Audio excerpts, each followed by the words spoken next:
Picture a cool autumn night. You're clustered with your friends platonically in a hot tub. You have two flat-screen TVs in front of you, and you're about to commence the cinematic event of the year, Jokeropolis. I had tried seeing the films back-to-back as a double feature, but unfortunately, Megalopolis wasn't playing in enough theaters for this to be feasible. So instead, we opted to view them both simultaneously. And now I realize that the films can only be understood in relation to each other. This is a film analysis of Jokeropolis, or Megalopolis. My exact viewing experience cannot be replicated, as there were a number of XBet ads spliced into Joker 2, and at around 5 a.m., the sprinklers in my friend's backyard started going off and spraying his TVs, rudely interrupting our viewing. As we had to pause temporarily, it messed with the timing a bit. But I think there's a beauty in each viewer finding their own exact timing of the two films and watching how they sync and then go out of sync together. Megalopolis immediately wins the battle for your attention with its bright color palette and dreamlike imagery, in comparison with Joker 2's darker hues and more grounded realism. This is where we introduce our first concept, anti-synergism. The two films ebb and flow in opposite directions. As Joker 2 gets more colorful with its theater on fire scene, Megalopolis gets darker with more nightlife scenes, more gritty. Joker 2 is a commercial production.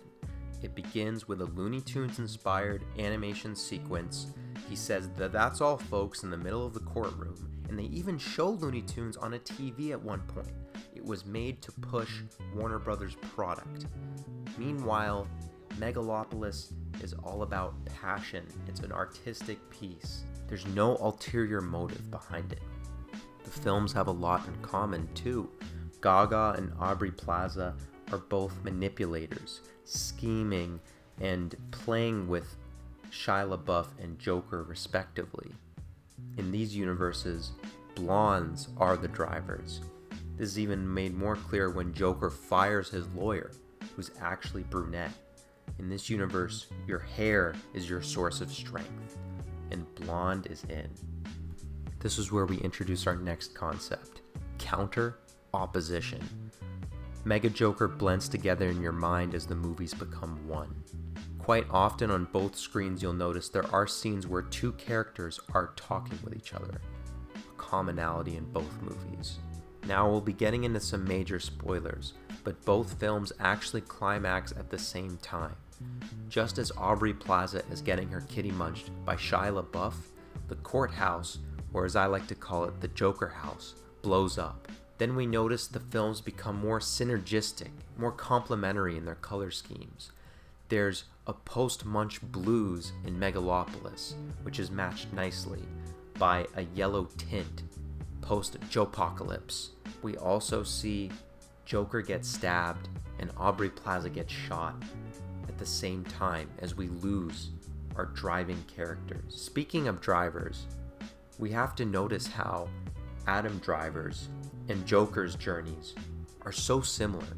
Both go on a journey that's not physical, as they basically stay in the same place, but is mental, a journey through their own minds. Adam Driver tries to craft a city, while Joker tries to craft a relationship with Harley Quinn. In their sex scenes, you notice that Joker opts for shorter pumps and prefers a standing position, while Adam Driver goes for longer thrusts, usually while lying down.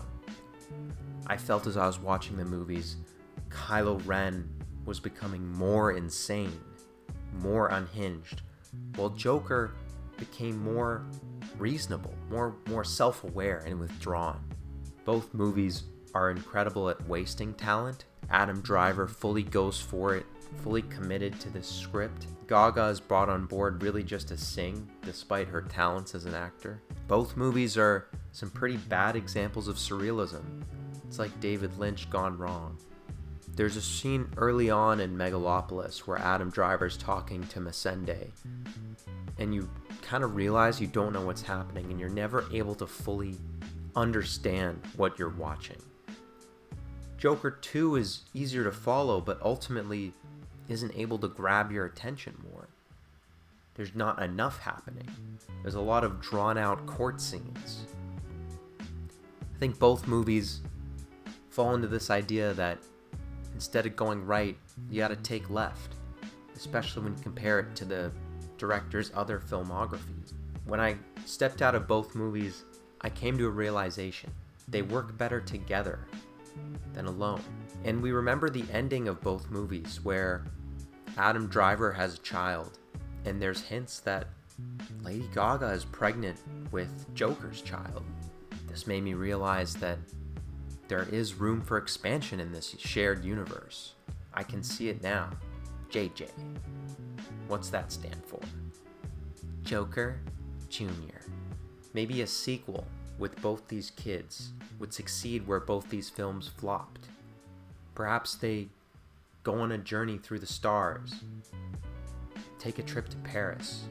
Ultimately, Jokeropolis makes you realize that while life might be a big joke, the real joke is on us.